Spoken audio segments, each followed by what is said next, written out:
Ok, donc comme je l'ai dit, ce soir nous allons parler de la présentation PowerPoint et l'objectif c'est de pouvoir réussir sa présentation PowerPoint. En fait, c'est de maîtriser l'art de la soutenance avec le PowerPoint. Ça peut être une soutenance de thèse, soutenance de mémoire ou toute autre forme de soutenance qu'on peut avoir, ou même simplement une présentation d'un résultat de travail de recherche, d'un protocole ou toute autre chose. Et cette présentation est inspirée de ce que le plus souvent, lorsqu'on dit aux personnes de présenter quelque chose, ça sonne souvent comme un calvaire. Pour certaines personnes, c'est vraiment comme un supplice. Ils ont l'impression que, voilà, c'est comme une corvée qu'on leur a donnée. C'est extrêmement difficile. Et ils sont souvent surpris aussi de voir à quel point ça peut sembler aisé et facile pour certaines personnes. Mais en fait, comme un adage le dit souvent, si tu vois quelqu'un avoir des résultats que tu n'as pas, sache que la personne connaît et fait des choses que tu ne connais pas. Et le but pour nous ce soir, donc, c'est de réduire le volume des choses que vous ne connaissez pas et de réduire en fait le volume des choses que vous ne faites. Et donc, le but de cette présentation, c'est que chaque personne qui suit cette présentation ait une maîtrise parfaite. J'insiste sur le mot parfaite de la soutenance d'une thèse ou d'un mémoire ou de toute autre présentation grâce au PowerPoint. Et pour y arriver, nous allons suivre les points suivants. Nous allons commencer par parler du PowerPoint lui-même, donc du fichier PowerPoint lui-même. Ensuite, nous allons parler du présentateur, donc de la personne qui présente ce PowerPoint. Nous allons continuer avec la préparation. Comment est-ce qu'on se prépare pour arriver à produire ce résultat pertinent et intéressant qu'est la présentation PowerPoint. Et enfin, nous allons terminer avec l'interaction avec le jury. Parce que souvent, il y a du stress qui se crée, des choses qu'on ne comprend pas comment ça se fait. Nous allons donc finir avec l'interaction avec le jury qui peut en fait aller dans l'interaction avec le public ou son auditoire, etc. Parce que ces éléments vont ensemble en fait. Voilà. Concernant le PowerPoint, qu'est-ce que c'est? Et j'aime beaucoup cette image qui illustre à suffisance. Lorsqu'on parle du PowerPoint, ce que vous devez garder à l'esprit, c'est qu'il s'agit d'un show.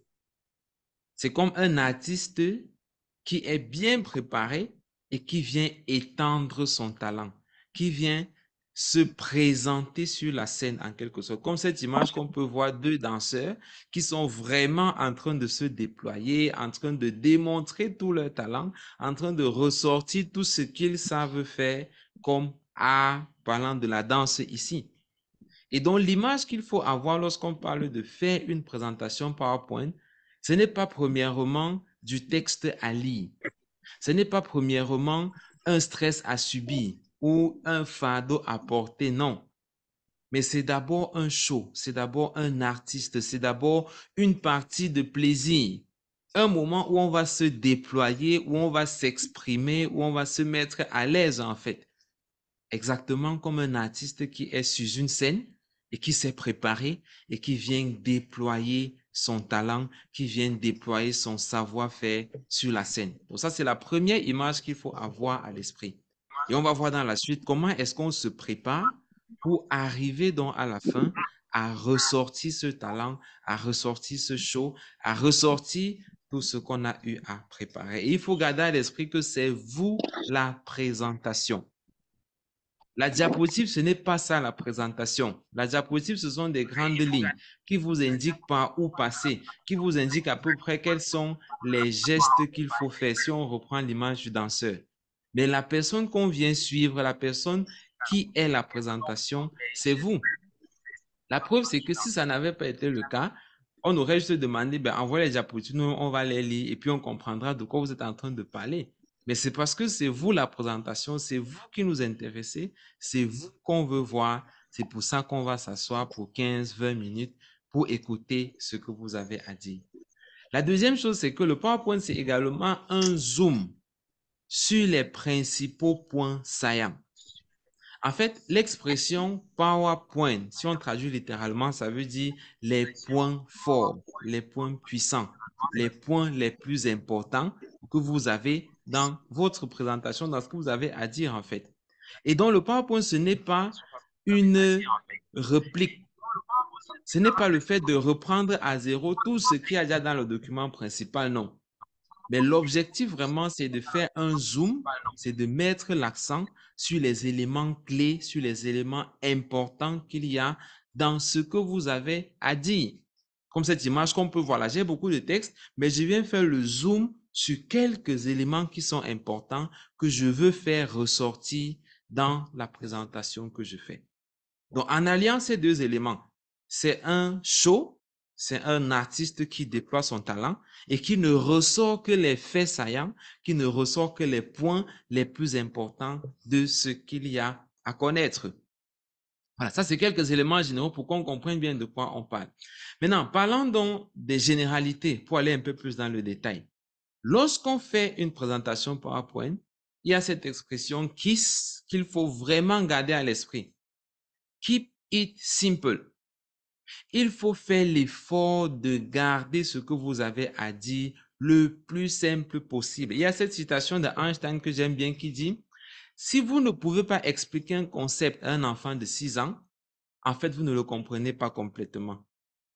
En d'autres termes, si vous avez besoin d'utiliser des termes complexes, d'utiliser des graphiques qui sont difficiles à comprendre, qui sont contournés et complexes pour dire ce que vous avez à dire, c'est que probablement vous-même, vous n'avez pas la maîtrise de ce que vous êtes en train de vouloir présenter aux gens.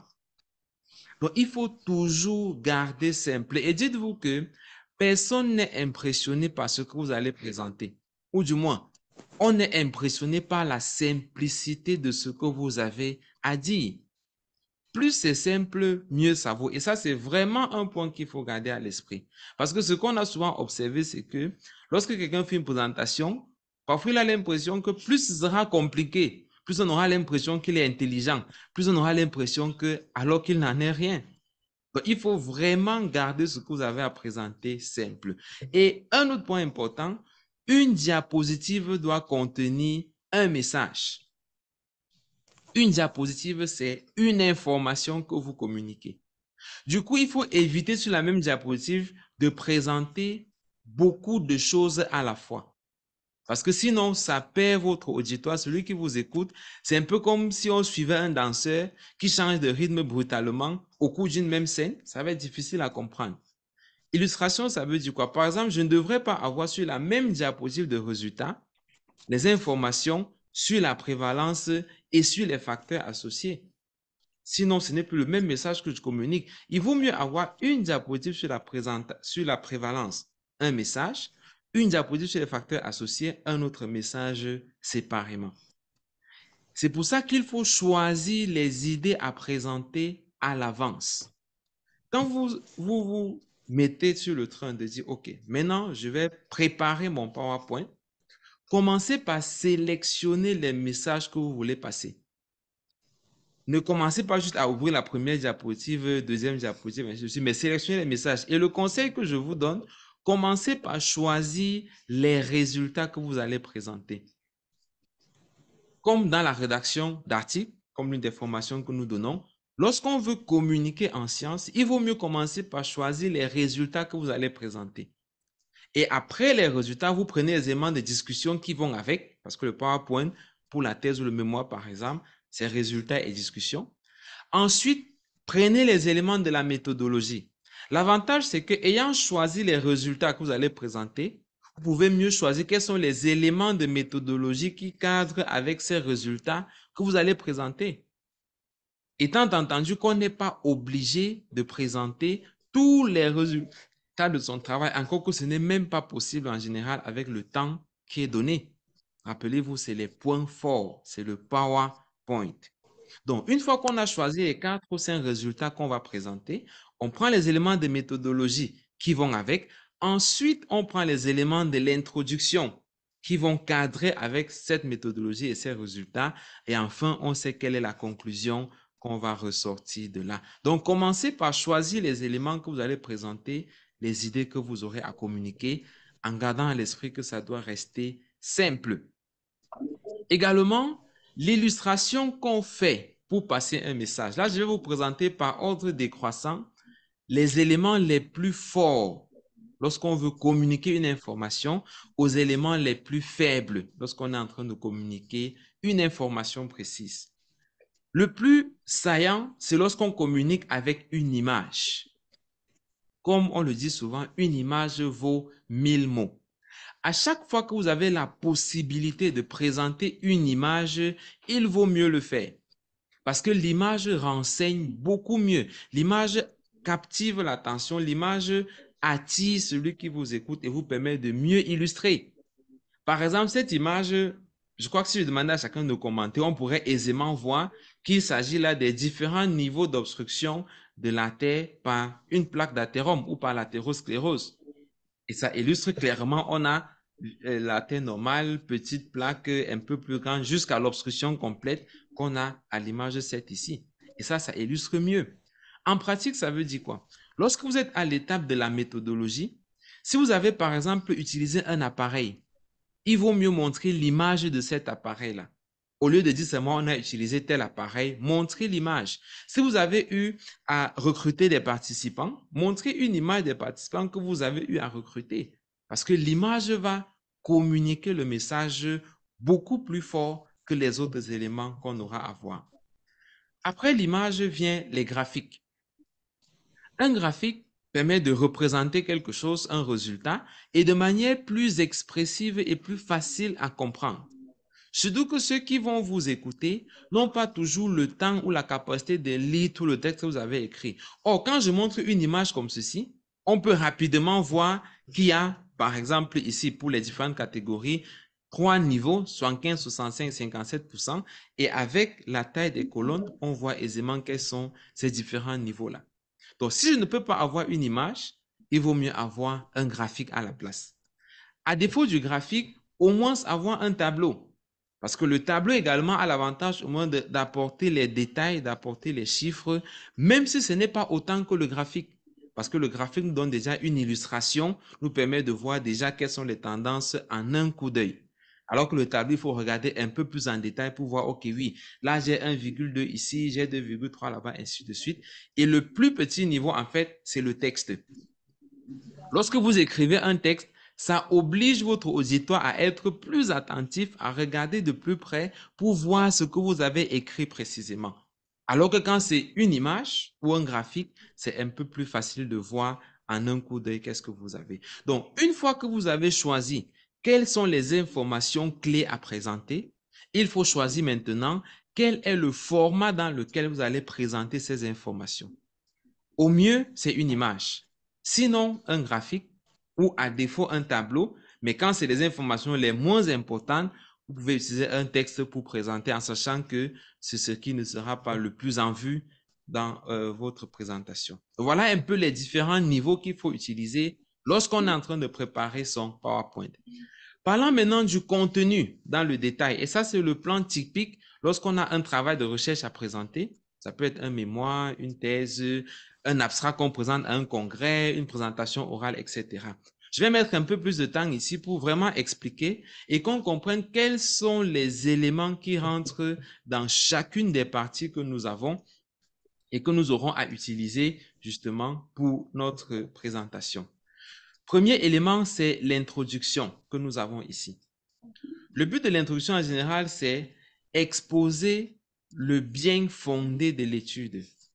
C'est amener celui qui m'écoute à se dire, ah oui, je comprends maintenant pourquoi est-ce que ce travail-ci a été fait. C'est vraiment ça le but de l'introduction. Et une introduction, en principe, ne doit pas dépasser 4 diapositives. Parce qu'il faut arriver rapidement à faire comprendre à celui qui vous écoute pourquoi est-ce que vous avez fait ce travail. Et pour y arriver, ce qu'on va faire en général, c'est commencer par présenter l'importance du problème. C'est ici qu'on va voir les indicateurs épidémiologiques qui montrent par exemple que ce problème a telle ampleur à l'échelle mondiale, a telle ampleur à l'échelle de l'Afrique, telle ampleur à l'échelle du Cameroun, montrer en fait que le problème auquel je m'intéresse, il est important. Et ensuite, maintenant, je vais renchérir en montrant quelle est la lacune, quel est le problème ou le manque de connaissances qui reste par rapport à ce problème important que je suis en train de présenter. Une illustration simple. Le travail de recherche que moi j'ai fait en 7e année de médecine pour la thèse, c'est de dire les accidents vasculaires cérébraux, c'est la deuxième cause de handicap moteur dans le monde. Handicap moteur non traumatique dans le monde. Et sa prévalence en Afrique a augmenté de 100% en l'espace d'une décennie. Cependant, il reste une lacune ou un manque de connaissances sur les facteurs qui influencent la suivi des patients malgré les méthodes de prise en charge qui existent. C'est ce qui m'a amené à faire une étude dessus. Et là, je renchéris sur la deuxième partie qui porte sur les objectifs. Et là, on voit que dans l'introduction, en fait, en 3, maximum 4 diapos, je montre en quoi le problème est important avec des indicateurs épidémiologiques et je ressors le gap de connaissances qui m'a amené à faire l'étude que je suis en train de présenter. Ensuite, on va passer aux objectifs qui, en général, vont tenir sur une seule diapo. C'est de présenter clairement les objectifs. Et ça, c'est pratiquement le seul endroit où on a le droit de faire le copier-coller de son travail de recherche initial, du moins de son document Word qu'on a eu à concevoir à la base. Donc, ici, les objectifs, c'est en général les outils spécifiques qu'on va présenter en les numérotant. 1, 2, 3, 4, maximum 5 objectifs et en les présentant textuellement tels qu'ils sont formulés dans son travail. Parce que les objectifs, en fait, c'est ça la fondation, c'est ça qui permet de comprendre qu'est-ce qu'on est en train de viser dans ce travail qu'on fait.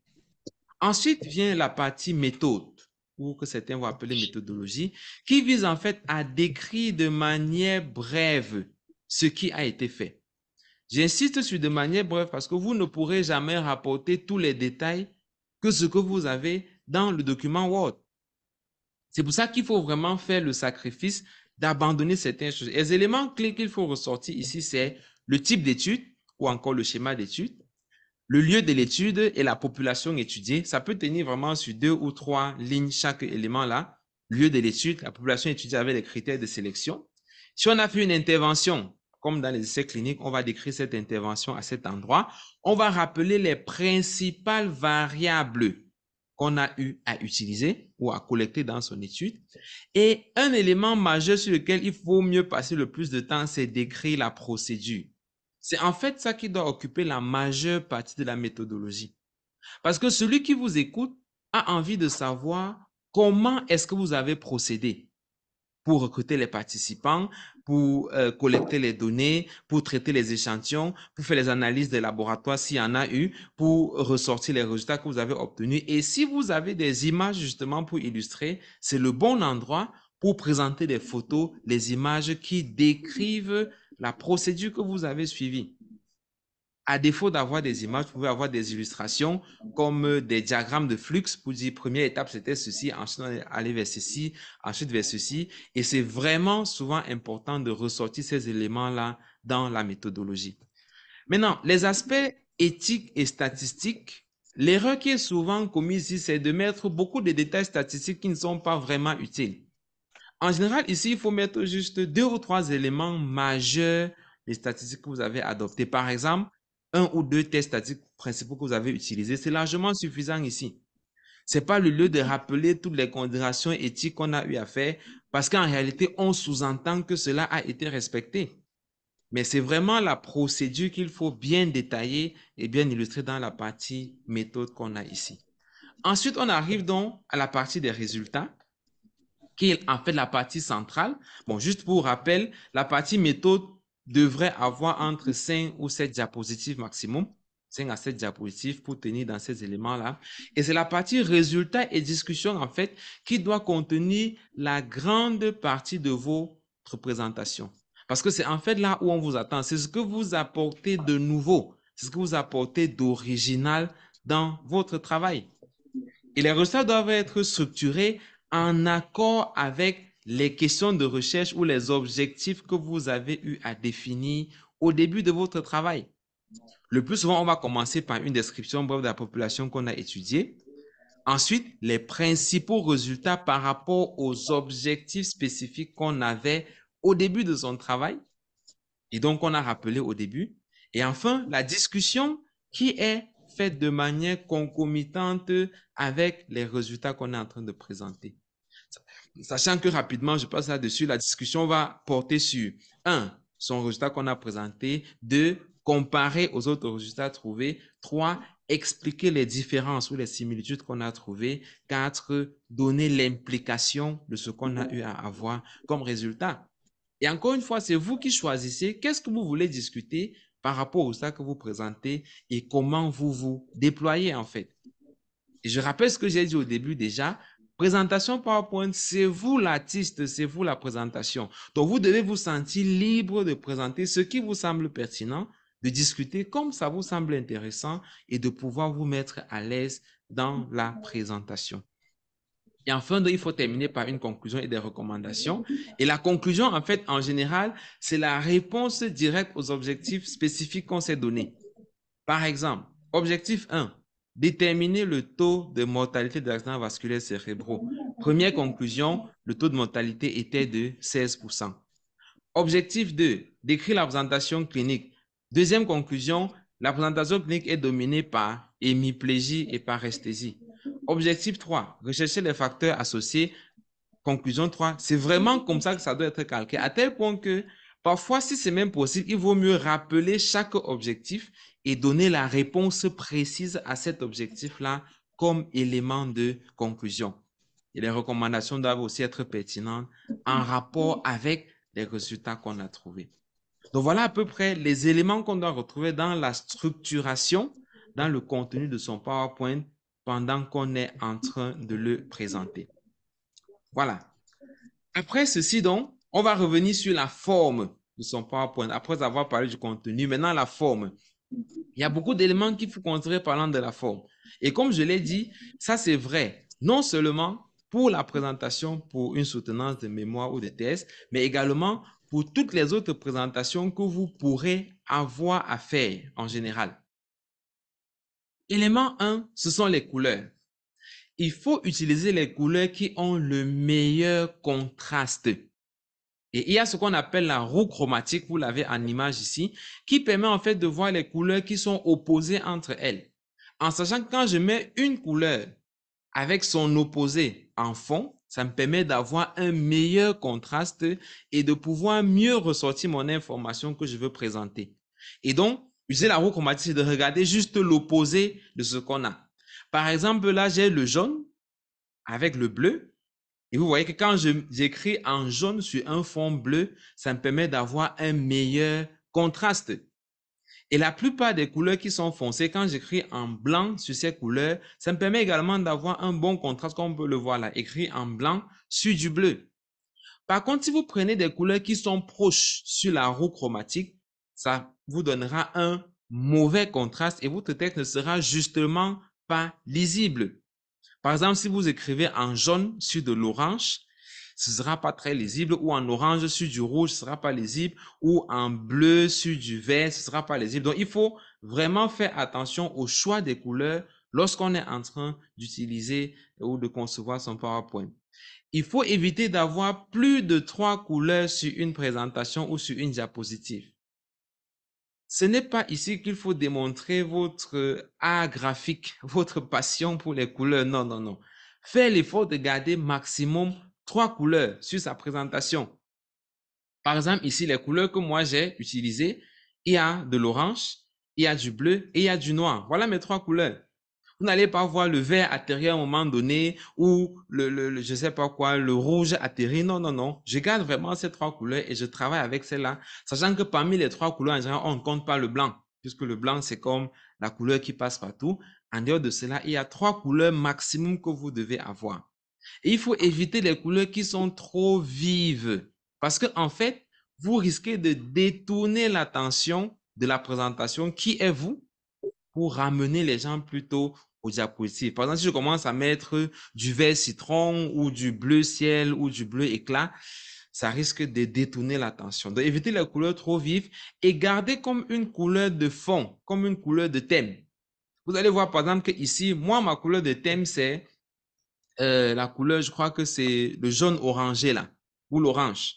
Vous voyez que c'est ça qui est un peu comme la décoration ici, la décoration sur le fond, dans le logo du BMR. C'est avec ça que je mets en exergue les mots que je veux faire ressortir parce que justement, je dois avoir une couleur de thème qui me permet de communiquer ce que je suis en train de vouloir véhiculer. Ça peut être du bleu, par exemple, ça peut être du rouge, mais que ce soit vraiment comme la couleur de thème qui accompagne ma présentation. Et en plus, j'ai deux autres couleurs que je prends et j'ai mes trois couleurs que j'utilise pour toute ma présentation. Donc ça, c'est vraiment important sur la forme de ce que vous faites.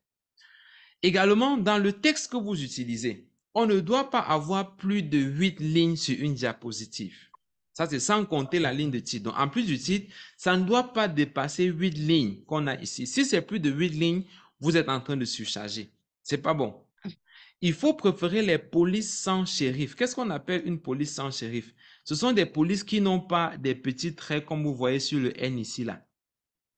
Là, le Times New Roman, par exemple, c'est une police avec shérif et c'est pas très lisible sur le PowerPoint.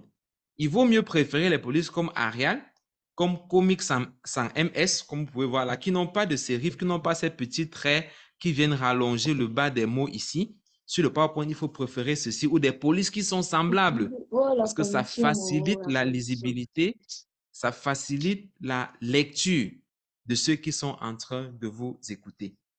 Et comme vous pouvez bien le remarquer ici, il vaut mieux éviter les italiques ou les polices qui sont courbées parce que c'est difficile à lire. Comme on peut le voir sur ce texte est assez difficile à lire parce que non seulement c'est en italique, mais c'est une police qui est recourbée. Là, c'est compliqué. Et il vaut mieux ne pas écrire entièrement en majuscule. C'est uniquement la première lettre de la phrase qui doit être en majuscule.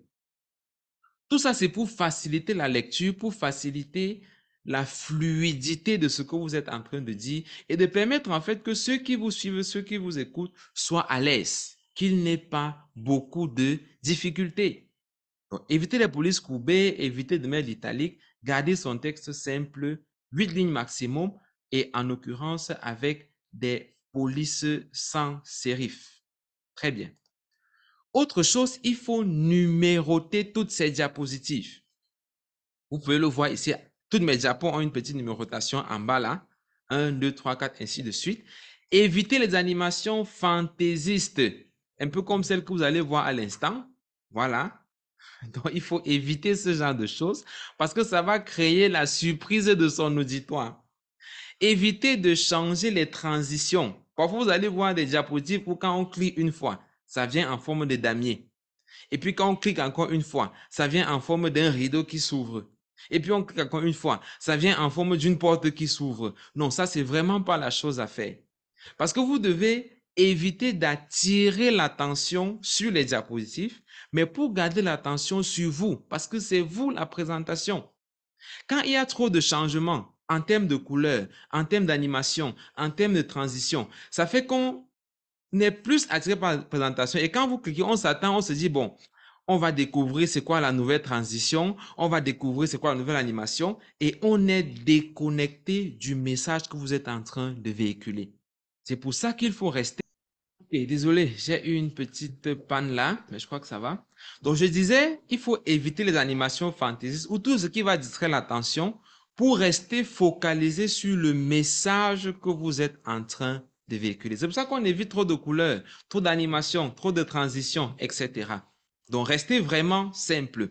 Et lorsque vous voulez mettre quelque chose en exergue, quand vous voulez insister sur une information, on a dit il faut éviter l'italique. Ce que vous pouvez faire, c'est premièrement mettre en gras, comme le texte là. Si vous avez une information importante, vous pouvez mettre en gras. Ou à deux, vous pouvez juste augmenter la taille de la police. De toute façon, plus c'est gros, plus on comprend que c'est important comme information. Ou à défaut, vous pouvez juste souligner, comme c'est le cas ici, souligner tout simplement, ou mettre en couleur, sachant que c'est la couleur de votre thème que vous êtes en train d'utiliser pour mettre en exergue les éléments qui sont importants. Donc, voilà ce qu'il faut faire lorsque vous voulez mettre une information en exergue, lorsque vous voulez la mettre en avant sur votre diapositive. Autre élément important sur le texte, il faut utiliser l'exposant pour indiquer les références et définir ces références-là en pied de diapositive. Comme vous voyez là, j'ai mis ici exposant. Et vous allez voir en bas, voici en fait l'explication. Par exemple, j'ai 1 ici pour indiquer ça, c'est la référence 1. Et ce que je donne comme élément dans cette référence en pied de diapositive, c'est premièrement le nom de l'auteur. Là, j'ai mis par exemple mon nom, Guy Sadewafe. l'année de la publication, pardon, là c'est 2024, le lieu de la publication, Cameroun. La citation des références ne respecte pas la même chose que la norme de Vancouver qu'on peut avoir dans le document Word. Non, c'est pas pareil. Ici, c'est vraiment des éléments précis qu'on donne, le nom, l'année et le lieu de la publication. C'est ça les éléments qu'on va donner lorsqu'on veut citer une référence. Et c'est pareil pour les abréviations. Lorsque vous faites une abréviation sur une diapositive, par exemple, là, il y a PDD qui me dit pied de diapositive, PDD. Bon, là, j'ai fait une erreur, pied de diapositive. Il faut juste expliquer cette abréviation en pied de diapositive, tout simplement. Et à chaque fois qu'elle revient, il faut l'expliquer à nouveau en pied de diapositive parce que chaque diapositive doit pouvoir s'expliquer toute seule, doit être stand-alone, comme on dit souvent en anglais. Également, pour les tableaux, lorsque vous devez les présenter, il faut éviter les tableaux qui sont trop touffus, qui sont trop denses. Et il ne faut pas dépasser 12 cellules lorsque vous présentez un tableau. Il faut garder juste l'essentiel. Ça veut dire quoi? Si dans mon document Word, j'ai un tableau qui a 10 lignes et 4 colonnes, là, ça fait 40 cellules. Je ne peux pas présenter ce tableau dans son entièreté dans mon PowerPoint. Ce que je peux faire, par exemple, c'est supprimer certaines lignes de mon tableau et ne garder, par exemple, que 3 ou 4 lignes ou 3 lignes, par exemple, avec mes 4 colonnes, ce qui me fait 12 cellules. Et là, ce serait suffisant. Par exemple, si j'ai un tableau où je fais une étude d'association des facteurs associés à la suivi d'un événement, du décès, par exemple, facteurs associés au décès, j'ai dans mes colonnes décédé, vivant, odd ratio et valeur P. Ça fait mes 4 colonnes. J'ai par exemple mes lignes âge, sexe, profession et dans profession, j'ai plusieurs professions différentes. Je peux choisir de mettre uniquement la ligne de l'âge qui est significative et la ligne de la profession qui est significative. Donc, j'ai juste mes 2 lignes là et mes 4 colonnes. Ça me fait 8 cellules et je présente juste cet extrait là parce que je veux véhiculer une information. Sachant que dans mon document complet, il y a tous les autres résultats pour celui qui veut avoir tous les détails. Mais dans le PowerPoint, je ne ressors que l'essentiel de mon tableau et je m'arrange à garder maximum 12 cellules dans le tableau que je suis en train de présenter. Le but étant de garder ma présentation la plus simple possible. Toujours dans la forme, concernant l'anatomie de la diapositive, ça c'est dans la structuration, là, le détail vraiment, comment ça doit se présenter. Une diapositive doit avoir un titre. Vous avez pu le remarquer depuis le début, chacune des mes diapositives a un titre. Et ce titre doit définir le contenu de la diapositive. Ici, par exemple, cette diapositive parle de l'anatomie de la diapositive. Et donc, c'est ça le titre de ma diapositive. Il faut éviter les expressions comme on voit souvent, quelqu'un qui va écrire introduction 1, introduction 2, introduction 3. Ça, c'est pas une bonne pratique en termes de présentation PowerPoint. Parce que quand je dis introduction 1, ça ne me renseigne pas sur le contenu de ma diapositive. Je préfère avoir une diapositive intitulée contexte, une autre intitulée problème de recherche, une autre intitulée intérêt de l'étude, une autre intitulée objectif, etc., etc. À chaque fois, j'ai un titre qui renseigne sur le contenu de ma diapositive. Et ce titre doit avoir en général une taille qui va varier entre 28 et 40. Bien sûr, le titre doit avoir une taille qui est supérieure à ce qu'on a dans le contenu. 28 et 40 parce que quand on est dans cette taille, en général, lorsqu'on fait une projection, même du fond de la salle, on va pouvoir lire clairement le titre de votre diapositive. Ensuite, dans le contenu de la diapositive maintenant, il faut utiliser des phrases qui sont dites nominales, avec une taille qui est supérieure ou égale à 22. En général, quand vous êtes en moins de 22, votre texte n'est plus vraiment bien lisible lorsqu'on commence à s'éloigner. Donc, la taille doit être supérieure ou égale à 22 et utiliser des phrases nominales. Ça veut dire des phrases qui sont courtes. Il faut absolument éviter de formuler des phrases entières. Sincèrement, lorsqu'on regarde une diapositive et qu'il y a des phrases qui sont formulées entièrement, ça ne donne même plus envie de lire. C'est vraiment comme quelqu'un qui copie son texte Word et qui vient coller sur les diapositives. Ça n'a vraiment pas de sens. C'est comme si je prenais ma diapositive et je mettais, OK, Une diapositive doit avoir un titre qui est adapté au contenu de la diapositive avec une taille qui est comprise entre 28 et 40 et ayant des fois... Non, non, non, ça, c'est vraiment pas la chose à faire. Vraiment pas du tout. Utilisez juste des segments de phrases comme ce qu'on a ici, phrases nominales. Évitez les phrases entières. Titre adapté au contenu. Utilisez les puces. Je mets juste des bolettes où je ressors les points saillants.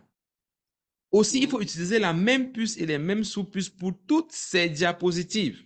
Vous allez remarquer là que à chaque fois mes puces, c'est exactement cette puce que j'utilise et la sous-puce, c'est la même chose avec une taille réduite et sur toutes mes diapos, ce sera exactement la même chose. Le but étant de rester uniforme et d'éviter de distraire votre auditoire. Parce que si je commence à changer de puce d'une diapositive à l'autre, celui qui m'écoute va se demander, mais ce sera quoi la prochaine puce? Et je commence à détourner l'attention de moi qui suis la présentation et du message que je suis en train de véhiculer. C'est pour ça que c'est important de rester uniforme dans toute sa présentation. Voilà. Et on doit garder les majuscules au début des phrases, comme je l'ai dit, pas plus de 8 lignes sur la diapositive, comme je l'ai dit, et il faut aligner le texte à gauche. Il ne faut pas le centrer. Il ne faut pas le justifier non plus. Justifier, c'est le bouton quand vous choisissez ça. Les textes se terminent au même niveau et commencent au même niveau ici. Ça, c'est bon pour le document Word. Mais sur le PowerPoint, il faut aligner ces textes à gauche. Même si ça se termine à des niveaux différents, comme vous pouvez le voir ici. Parce que quand vous le justifiez, ça va commencer à créer des grands espaces entre vos textes, entre vos mots, et ce sera plus beau à voir en termes de présentation. Donc, il faut les aligner à gauche.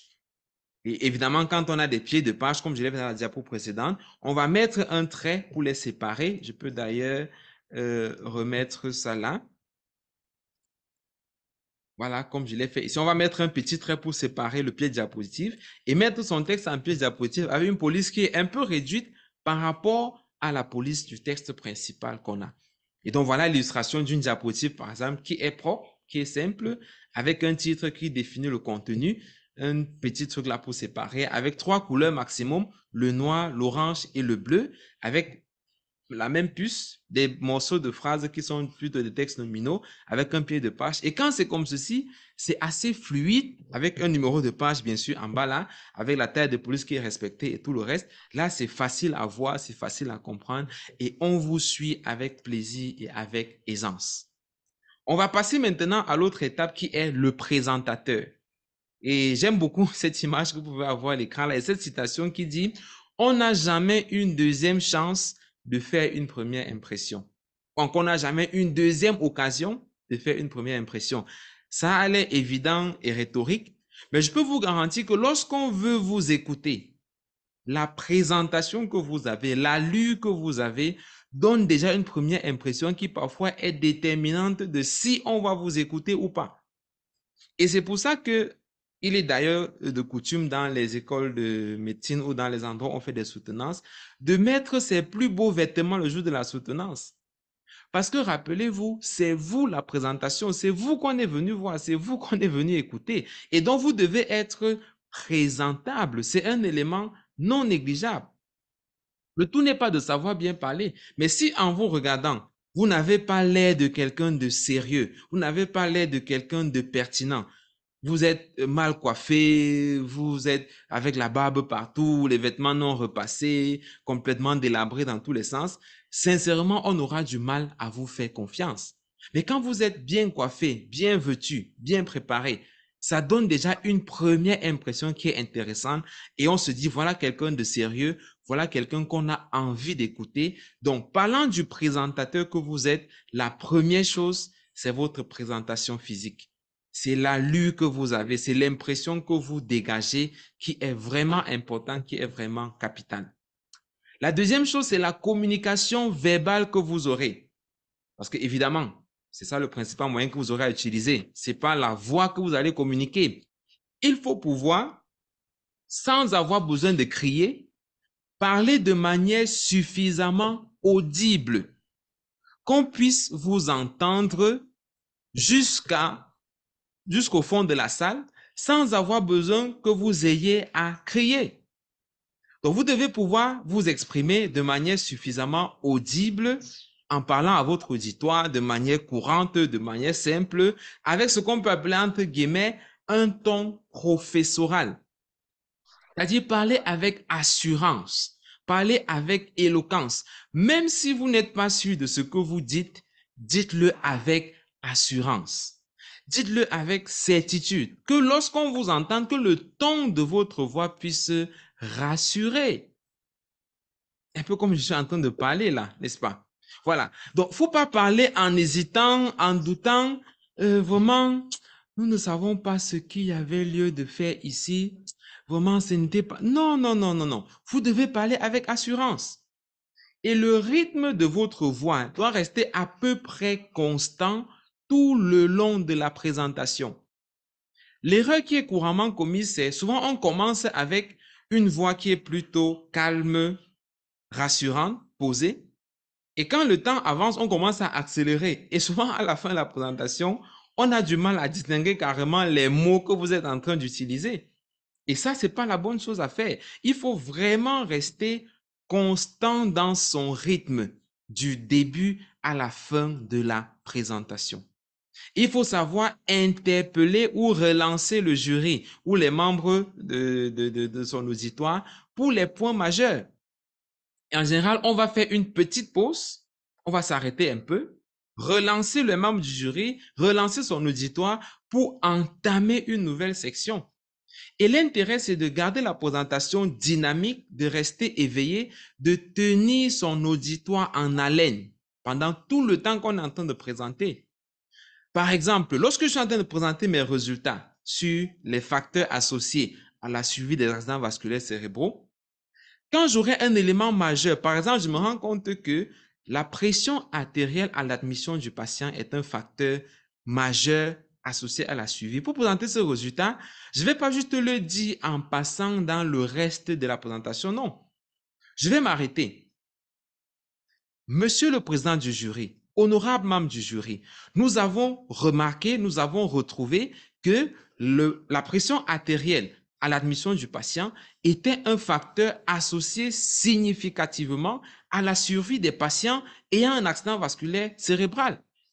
Donc, le ton de ma voix, la pause que je fais avant, l'insistance que je donne permet de comprendre ça, c'est un élément important pour que ceux qui m'écoutent se rendent compte que, tiens, voici un message clé que je dois retenir ici. Il faut savoir faire des pauses avant, savoir insister, savoir parler avec un ton plus imposant, plus rassurant lorsqu'on a affaire aux choses qui sont plus importantes et sur lesquelles on veut mettre de l'emphase. À côté de ça, il y a la communication non verbale. Comme je l'ai dit, c'est vraiment comme un artiste qui est en train de prester, qui est en train d'étaler son art. Il faut savoir faire les gestes juste suffisamment. La position par défaut, ou je dirais de base, c'est d'avoir les mains rassemblées devant l'abdomen comme ceci. Voilà. Et de parler en faisant des petits gestes, des petits mouvements avec la main comme ceci. Pas des mouvements trop amples, pas des gestes qui sont saccadés, non. Des petits mouvements. Et pendant que vous parlez, s'entraîner à regarder de temps en temps la diapositive, les membres du jury, son auditoire, la diapositive, les membres du jury, son auditoire, la diapositive, ainsi de suite, pour garder l'élément fluide. Il ne faut pas rester figé sur la présentation, que tout le monde soit focalisé sur la présentation, non. Il ne faut pas non plus rester figé sur son ordinateur là, en train de lire ce qui est sur la machine, non. Mais vraiment s'entraîner à varier son regard avec des gestes qui sont simples, des petits mouvements de la main, des petits mouvements du corps. Le plus souvent, il faut éviter les mouvements des pieds. Il faut éviter de se déplacer, à moins qu'on soit vraiment entraîné et vraiment habile. Mais lorsqu'on commence, il vaut mieux rester sur place, mais faire des petits gestes du corps, des petits gestes de la main, des petits gestes de regard où on va dévier le regard, ainsi de suite. Rester souriant et calme pendant qu'on est en train de parler. Restez souriant et calme. Si vous faites une erreur, c'est pas grave. Il n'y a personne qui n'ait jamais fait d'erreur dans la vie. Reprends là où on a fait l'erreur et continuez. S'il y a un bémol, pas de souci. Reprends là où on s'est arrêté et continuez. Vraiment rester souriant et calme. Et prendre des notes. Lorsque vous allez dans la préparation, il faut avoir un stylo et de quoi prendre les notes. En général, prendre les notes, c'est une attitude. Ça fait partie de la communication non verbale qui montre à votre auditoire que vous êtes humble, vous avez envie d'écouter, vous avez envie d'apprendre, vous êtes là pour recevoir et pour apprendre aussi. Donc ça fait partie de la communication non verbale. Ce sont des éléments très importants. Parlons donc de la préparation maintenant. Comment est-ce qu'on arrive à faire une telle présentation? Comment est-ce qu'on se prépare pour arriver à faire cela? Premier point, commencez par rédiger votre présentation avec tous les commentaires. Faut pas faire la paresse. Faut pas faire la paresse que non, je maîtrise. Non, c'est rien. Faut prendre le temps de rédiger tous les commentaires. Ça veut dire de rédiger phrase par phrase ce qu'on aura à dire, sachant que ces phrases ne sont bien sûr pas mentionnées sur PowerPoint. On a dit que ce sont des phrases nominales qu'on utilise. Mais prenez la peine à côté d'écrire chaque phrase de ce que vous aurez à dire. Chaque phrase, mot pour mot.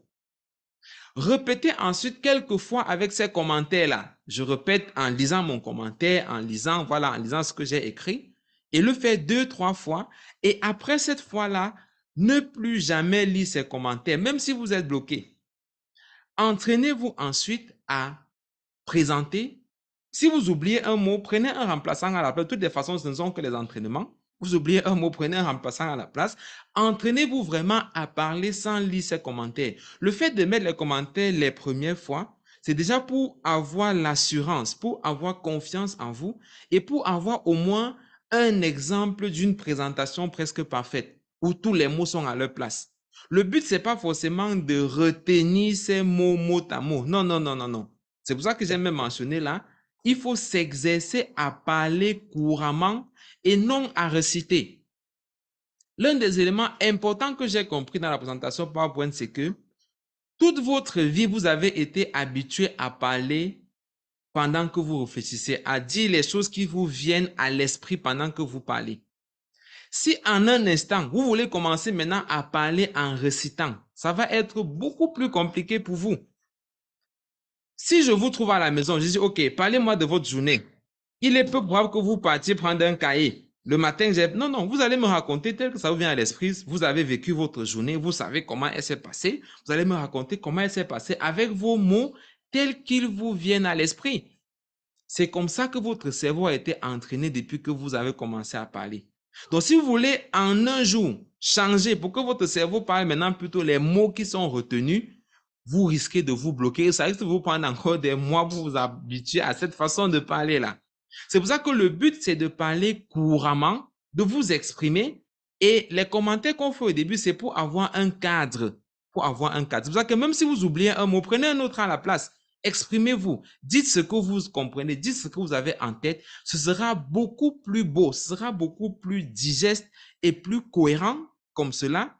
Les gens vont plus vous croire quand vous dites ce qui vous vient en tête que quand vous êtes en train de réciter un texte que vous avez copieusement retenu à l'avance. Donc, c'est vraiment important. Et c'est pour ça que dans la préparation, il faut prendre le temps de répéter, autant que possible. Il faut vraiment prendre le temps de répéter. Et l'objectif, c'est que vous puissiez présenter sans lire.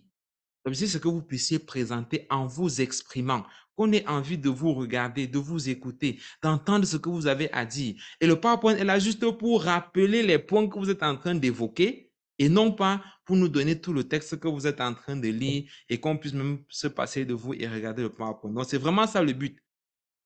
Et il faut prendre sa présentation comme un repas quotidien jusqu'à l'échéance. Répétez le matin, répétez à midi, répétez le soir, répétez la nuit, enregistrez même sa présentation et la réécoutez même dans la voiture, dans les écouteurs. Le but de la réécouter étant de mieux s'approprier, de savoir après tel diapo vient tel autre, sur tel élément, j'insiste sur telle chose, sur tel, j'insiste sur tel élément. Vraiment, vraiment, vraiment répéter et se faire coacher. Très important, surtout quand c'est la première fois. Se faire coacher, ça veut dire ne rater aucune occasion de faire une pré-soutenance ou une pré-présentation. Et le premier membre du de votre pré-soutenance doit être vous-même. Souvent, on le dit même en rigolant, mais c'est vraiment important. Commencez par vous exercer devant un miroir. Moi, je l'ai fait quand je faisais ma soutenance. Mettez le miroir devant vous, parlez à vous-même dans le miroir. Là, vous avez la possibilité de faire toutes les erreurs que vous voulez.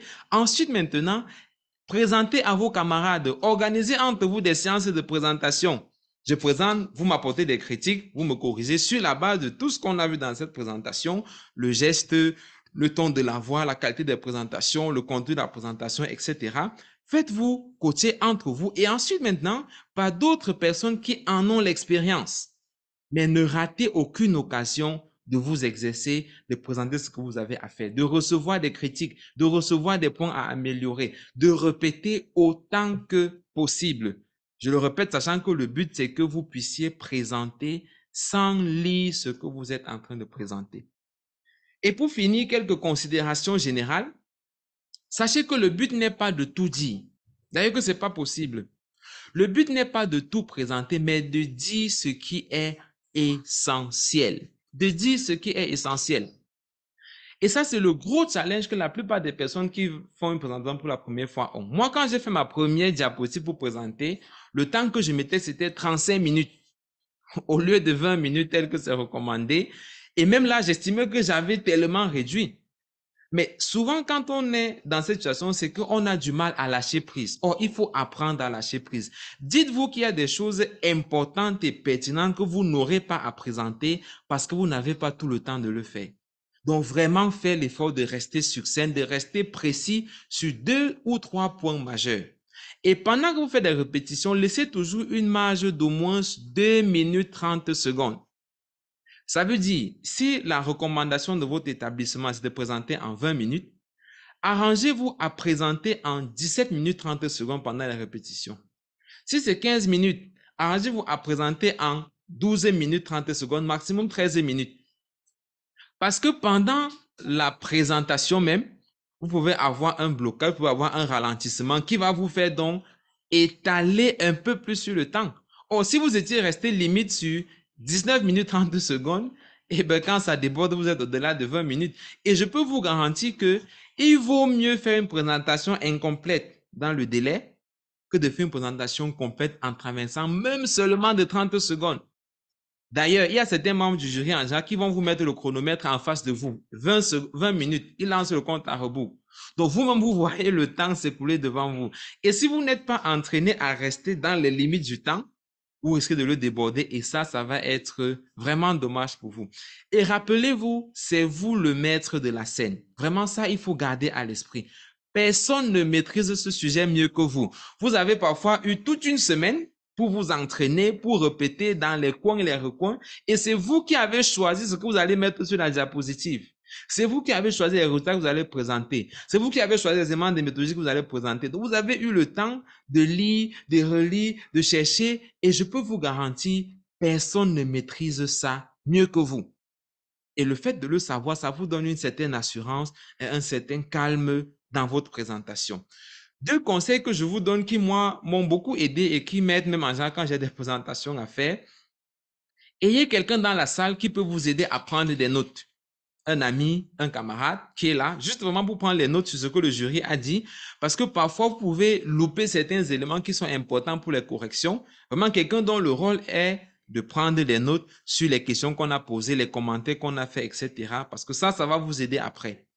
Et si vous avez la possibilité, une personne dont le regard vous rassure, ayez la personne dans votre champ visuel.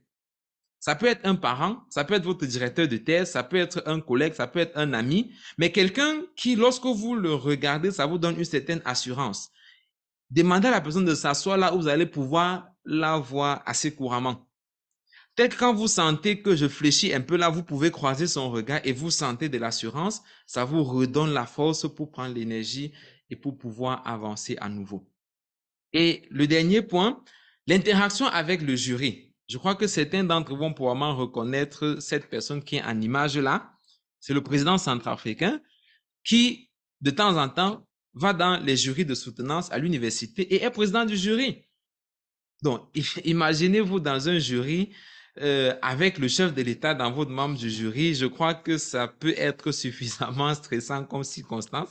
Encore que même quand c'est seulement le recteur de l'université, certains ont du mal à tenir sur place. Je n'imagine pas le président de la République. Et ça, justement, c'est parce qu'on n'a pas compris le rôle du jury. C'est parce qu'il y a une fausse compréhension derrière. Dites-vous que l'objectif du jury, premier objectif, c'est améliorer la qualité de votre travail. Si vous n'intégrez pas ça, vous aurez du mal à accepter les observations du jury. et même du public quand c'est un congrès ou un abstract que vous présentez. Donc, dites-vous que ceux qui sont là, qui sont en train de m'écouter, leur but, c'est améliorer ce que j'ai fait. Parce que, évidemment que ce que j'ai fait a des lacunes. Évidemment que ce que j'ai fait peut être amélioré. Donc, ce sont des gens qui sont là pour me dire, tiens, tu t'es trompé à tel endroit, tu peux faire mieux comme ça, tel endroit, c'est pas bon, tu peux faire mieux comme ça, ainsi de suite. Deuxième élément, le rôle du jury, c'est de continuer son rôle d'enseignant. Donc, le jury est même là pour vous enseigner. En d'autres termes, vous avez le droit de rater et le jury a le devoir de corriger et de vous dire, on fait comme ceci, on fait comme cela. Et même le jury est là pour en apprendre davantage. Parfois, ce sont des personnes qui ne sont pas du domaine forcément et qui veulent vraiment en apprendre davantage. Parfois, votre question de recherche est suffisamment intéressante. Eux-mêmes n'en savent rien du tout. Ils n'en ont pas appris beaucoup et ils veulent vraiment apprendre de ce que vous avez à offrir. Et on reste dans une collaboration, une interaction scientifique. Donc, il faut vraiment garder cette image-là à l'esprit. Le jury n'est pas là pour vous crucifier. Le jury n'est pas là pour vous dénigrer, même si parfois ça en a l'air. Mais si vous gardez à l'esprit le fait que ce sont des enseignants, ils sont là pour m'enseigner, pour corriger ce que j'ai mal fait, pour améliorer. Et c'est magnifique. Ça vous ouvre l'esprit, ça vous donne l'occasion de faire mieux que ce que vous avez déjà eu à faire. Et lorsque le jury pose une question ou fait une remarque ou fait une critique, prenez toujours la peine de dire merci pour cette question. Et que ce soit un merci sincère, c'est pas un merci de formalité. Pourquoi c'est un remerciement sincère? Parce que quand il vous pose une question, normalement, ça vous permet de clarifier ce que vous n'avez pas pu faire pendant votre présentation. Ou ça vous permet de remarquer qu'il y a des choses que vous ne connaissiez pas du tout. Peut-être que vous avez utilisé un test statistique qui vous demande, par exemple, est-ce que vous aurez pu utiliser le test de Kruskal-Wallis pour cette analyse? Merci pour votre question, honorable membre du jury. Si ça se trouve, je ne sais pas ce que c'était de Kruskal-Wallis. C'est pas que j'ai mis en balle. Il faut rester honnête et vrai dans tous les cas. Rappelez-vous, le jury est là aussi pour vous enseigner, pour vous apprendre des choses. Donc, si vous ne connaissez pas, soyez honnête pour dire, je ne sais pas, je ne connais pas ce que c'est. Vous pouvez m'en dire plus, vous pouvez m'enseigner. Et évidemment, si vous avez une réponse cohérente, il faut l'apporter de manière honnête, de manière simple, de manière cohérente, avec tout le respect que vous devez à ces personnes qui sont en face de vous, qui ont fait le sacrifice de prendre de leur temps pour venir vous écouter, présenter le travail que vous avez à faire.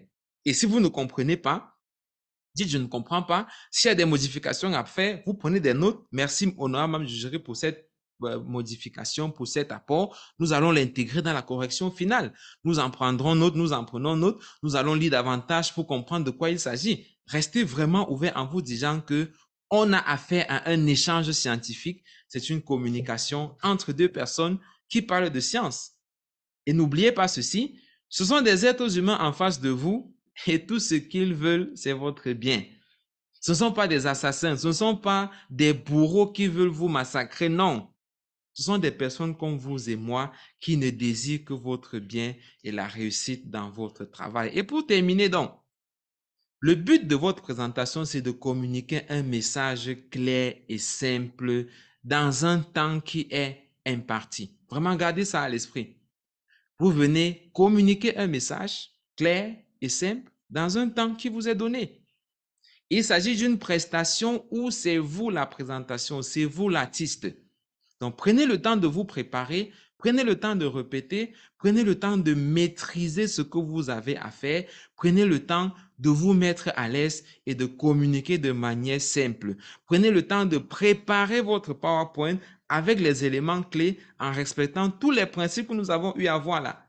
Et je peux vous garantir qu'à force de vous y mettre, vous aurez de plus en plus des présentations qui sont éloquentes et qui sont agréables à écouter. Je vais terminer donc en partageant quelques éléments de notre équipe, de ce que nous faisons à toutes fins utiles, parce que ça peut vous être utile, comme ce que nous sommes en train de faire aujourd'hui. Nous avons régulièrement des sessions comme ceci sur des thèmes variés, avec pour vision et pour objectif général une maîtrise de plus en plus parfaite de la recherche en santé par tous ceux qui s'investissent ou qui se frottent de près ou de loin à la recherche en santé. Et donc, le nom de notre groupe, c'est Building Medical Research in Africa. Ce que nous avons comme produit ou comme outil qui vont vous aider, il y a ce document, le guide pratique d'initiation à la recherche quantitative en santé, dont je suis l'auteur, qui vous guide en fait tout le long du processus. choix du sujet, type d'étude, taille de l'échantillon, rédaction des résultats, discussion, etc. Je crois qu'on aura une autre édition où on parlera du PowerPoint parce que pour le moment, il n'y en a pas là-dedans. Il y a également notre page YouTube où vous allez retrouver cette vidéo et même au moins une cinquantaine d'autres vidéos qui traitent des questions de recherche. Vous pouvez taper Building Medical Research in Africa sur YouTube et vous aurez au moins une cinquantaine de vidéos là. Il y a des séminaires que nous organisons ou des rencontres comme celle d'aujourd'hui. Notre plateforme de formation, formation.bmr-africa.com, où vous aurez de nombreuses formations sur la rédaction d'articles, l'analyse des données avec SPSS, avec R, comment faire masque de saisie, etc. Tout ça, c'est disponible sur notre plateforme de formation. Et également notre plateforme de prise en charge ou de suivi personnalisé pour tous ceux qui ont un projet de recherche en cours, étudiants, résidents ou chercheurs simples. Vous pouvez avoir accès dans un espace privé aux différentes demandes de services pour les services que nous rendons, les masques de saisie, l'analyse des données et interagir directement avec un membre de notre équipe pour les différentes sollicitations que vous pouvez avoir. Et parlant des membres de notre équipe, nous sommes à peu près une vingtaine de personnes vraiment préparées et équipées pour vous conduire dans le processus de la recherche. Et de nombreux autres éléments là et quelques formations que nous offrons. Il y a la formation à la méthodologie de la recherche. Je crois au total 13 modules là. Toutes nos formations, je le précise, sont disponibles en ligne, en suivi à son propre rythme. Comme on dit en anglais, self-paced. C'est des formations qui sont enregistrées avec des exemples pratiques comme ce qu'on a vu ce soir, qui vous permettent vraiment d'avoir cette maîtrise-là des concepts fondamentaux de la recherche. Il y a cette formation sur la méthodologie de la recherche. Il y a celle-ci sur la rédaction d'articles scientifiques avec 14 modules au total. Il y a cette autre sur la conception des masques de saisie avec CS Pro. Il y a cette autre formation sur l'analyse des données avec le logiciel RE et plein d'autres formations. Et là, vous avez nos différents contacts. Si vous avez besoin d'un de ces outils ou d'autres questions ou d'autres renseignements, même par rapport à cette présentation que nous avons faite ce soir, vous pouvez nous contacter par l'un de ces différents moyens.